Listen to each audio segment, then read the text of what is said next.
All right, everybody, ready to fire up the time machine. Let's do it. Today's deep dive, we're going way back Way back. to the Paleolithic and Neolithic eras.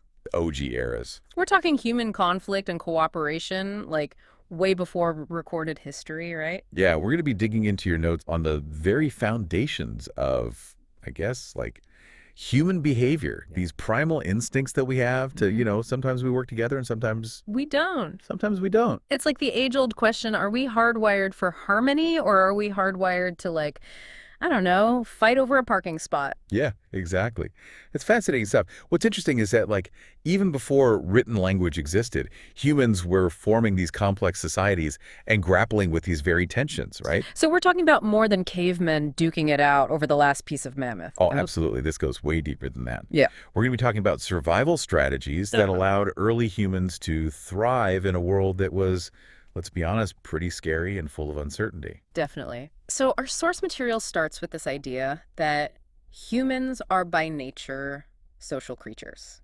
So it's not just about having friends, right? What's the big deal about being social? Right. Yeah, it's way more than that. This is Yeah. about survival. Our very survival has depended on cooperation from the earliest humans, those hunter-gatherers to the farmers who built the first cities. Cooperation is key. Yeah. Right, so there's strength in numbers. Like it's better to have your buddies around when that saber-toothed tiger shows up. 100%, yeah. The source lays out a bunch of really fundamental reasons for this cooperation, right? Yeah. So first, you got to meet those basic needs. We're talking food, water, shelter. Got to have that. The essential. The essentials, exactly. Yeah. And then, let's not forget the companionship factor. I mean, being alone in the wilderness, A nightmare. pass. And then, of course, humans have this drive to make things better, to innovate. Two heads are better than one, right? Right, so cooperation equals innovation. So one person invents the wheel, and the next thing you know, boom, we have chariots. Speaking of innovation, let's talk about the Paleolithic era. Weren't those folks constantly on the move? Yeah. They were nomads living what we call a seasonal round. Yeah. Imagine, like, following these herds of animals across, I don't know, just giant landscapes, Yeah. migrating with the seasons, always searching for food and resources. Like, could you imagine? That just sounds exhausting. How did they keep track of everything? Like, did they have, I don't There's know, calendars. calendars? I don't even know. Right. It required incredible knowledge. Like, they had to read the stars, they had to understand animal behavior, and then on top of that, predict the weather. And this is where the cooperation is so important. Right? Okay, so tell me more about that. I'm intrigued. So you have these small nomadic groups, and they're often, made up of extended families. And from time to time, they would form what we call macro bands. Macro bands. Macro bands. So think of it like a temporary supergroup, a supergroup of hunter-gatherers Gotcha. Okay. coming together during specific times of the year. So they would team up for like, I don't know, big game hunting or something. Exactly. Because to hunt these large animals, you needed a coordinated effort, right? You needed all hands on deck. Yeah. And these macro bands weren't just about tracking down dinner. They were also, like, essential for finding mates. Ah. It's all about maintaining genetic diversity and ensuring that, the group survives. So basically prehistoric dating apps. Right. Love it. Okay. So then everything changes with the Neolithic Revolution, right? Yeah. That's when farming enters the picture and kind of messes everything up. It messes everything up. Might be a tad strong, but it was a radical shift, that's for sure. Okay. So instead of chasing down their dinner, humans learned to cultivate crops, domesticate animals. They went from, constantly on the move to settlers establishing these permanent villages, and then boom, cities. So no more, wandering around following the gazelles or whatever. No more. It's going to be an adjustment, right? Huge adjustment. And one of the best examples we have of this early city life is this place called Satelliuk. Imagine, it's 7,500 BC, and you've got this bustling city nestled in what is now modern-day Turkey. And get this, the houses were built so close together that people actually used their roofs to get around. Wait, hold on. They were walking on their roofs. On their roofs. Okay. That is some next level urban planning right there. Right. It was a totally different world. But Satelliuk, it wasn't just some architectural marvel. It also shows us that city life, even way back then, came with its own advantages and, of course, some challenges too. Okay, so we've got these early cities popping up left and right. What's the big draw? Was it all like sunshine and roses once people put down roots? Well, not exactly. Like any city, ancient or modern, there were definitely some pluses and minuses. Our source actually goes into some detail about this. It's interesting stuff. Okay, so give me the highlights. What were the perks of city life back then? Well, for starters, Cities offered the sense of security, right? Walls, organized defense. You were much safer from, those pesky raiding nomads or even just like wild animals. And then, of course, with agriculture, you had this more reliable food supply. Most of the time, of course, there were those occasional harvest hiccups, but Right, when the rain doesn't come and everybody starves. exactly. But all in all, way more reliable than, chasing gazelles across the plains. Okay, so safety and snacks. That's a pretty good start. Right. But it gets even better. So cities, they become these hubs of innovation and trade. Think about it. For the first time ever, you've got all these people living in close proximity, specializing in all these different skills.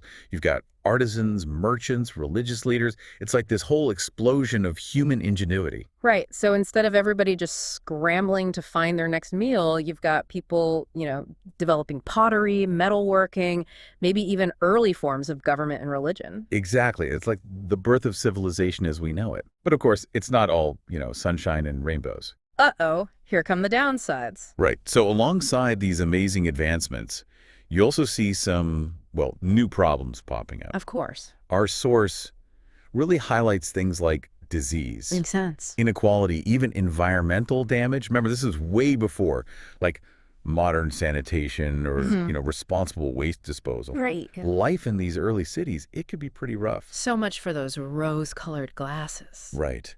And then on top of that, you've got this rise of social hierarchy. So suddenly it's not just about survival anymore. Right. It's about power, who's in control, who has the resources, who's at the top of the, the social pyramid. Yeah, sounds like a recipe for conflict, if you ask me. Exactly. And that takes us back to the heart of our deep dive here. Yeah. This interplay between conflict and cooperation. Because even with all these changes, that push and pull, it never really goes away, does it? It goes away. So how did these two forces, the cooperation, the conflict, how did they play out differently in the Paleolithic versus the Neolithic?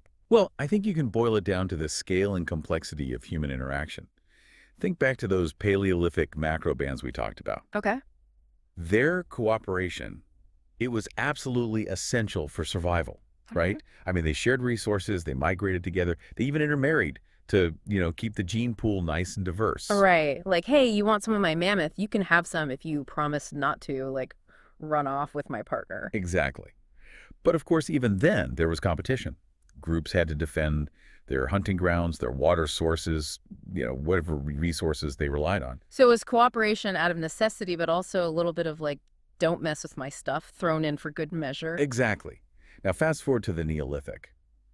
With agriculture comes this whole concept of land ownership, Oh. which, as you can imagine, gets complicated very quickly. Yeah, no kidding. So you're saying that farming, which allowed for like all these amazing advancements, it also brought about this whole new level of conflict. It's a paradox, isn't it?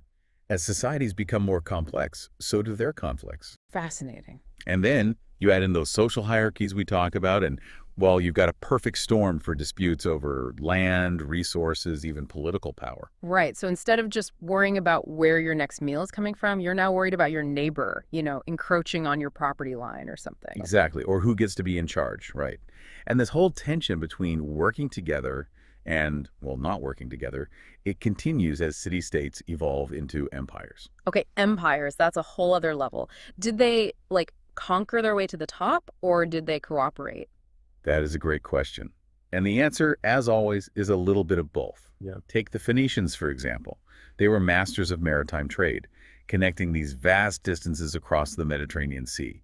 Their empire was built on, diplomacy, cooperation, good business deals. The original globalization, powered by boats and bartering. Precisely. But then you have empires, like the Romans, or later on the British, who expanded through, let's face it, military might.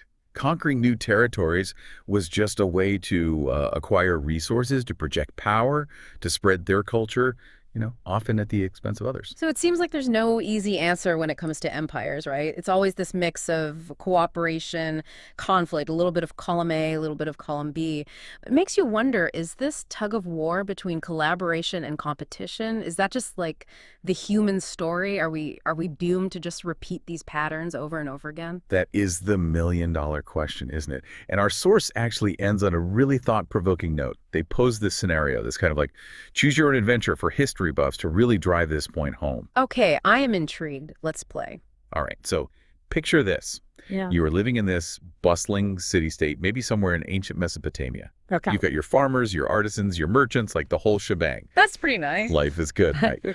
What could possibly go wrong? Well, that's where things get a little dicey. So you've got this neighboring city-state, a little bit bigger, a little bit more powerful than you, and they've got their eye on your territory. And guess what? They've decided they want what you've got. Oh no, it's the classic power grab. So what do we do? Do we fight back or do we like wave the white flag and surrender? Those are the big questions, right? But the source wants us to really, dig deeper, consider all the factors at play here. Okay, so let's break it down. If we decide to go all Braveheart on them and fight back, what are we up against? Well, you got to think about your defenses, right? Do you have the resources? Do we have the manpower to hold out against a siege? How long can our food supply last? And perhaps most importantly, are we willing to risk the lives of our citizens in this, potentially bloody conflict? Yeah, those are some heavy questions right there. And I imagine, surrendering, that probably comes with its own set of risks too, right? Oh, absolutely. Negotiating a surrender, it might save lives in the short term, but it often means submitting to the will of, this more powerful ruler. You might lose your autonomy, your cultural identity. You might even be forced to, pay these hefty tributes. Talk about a no-win situation. It's like choosing between a rock and a hard place. And that is exactly the point, right? Mm. There are no easy answers when it comes to this conflict and cooperation. It is a complex equation. There's no guaranteed solution. Every choice comes with its own set of consequences, some good, some not so good. So what's the takeaway here? Are we doomed to just repeat these cycles of conflict forever? Not necessarily. I think what this scenario really highlights is how important it is to understand the forces that are at play here. By examining history, both, the good and the bad, we gain these valuable insights into, what makes us tick, how humans behave. So you're saying that by understanding the past, we might actually be able to make better choices in the present. Exactly. We can learn from the successes of those who, built lasting peace through cooperation, through diplomacy. And just as importantly, we can learn from the mistakes of those who chose, well, the path of conquest and violence. That's a powerful thought. So final verdict. Are we hardwired for conflict or cooperation? Which one is it? I think the answer, it lies somewhere in the balance. We as humans, we have this amazing capacity for both. Hmm. And it's the choices that we make, individually and together that ultimately shape our destiny. That'll give you something to think about, won't it? It really makes you think about all the choices, big and small, that have led us to this point in history. And, more importantly, what choices are we going to make next? That's something for you to ponder, listeners. From the Paleolithic to the present, this dance between conflict and cooperation continues. What role are you going to play in shaping the future? Let us know your thoughts on social media, and we'll see you on the next Deep Dive.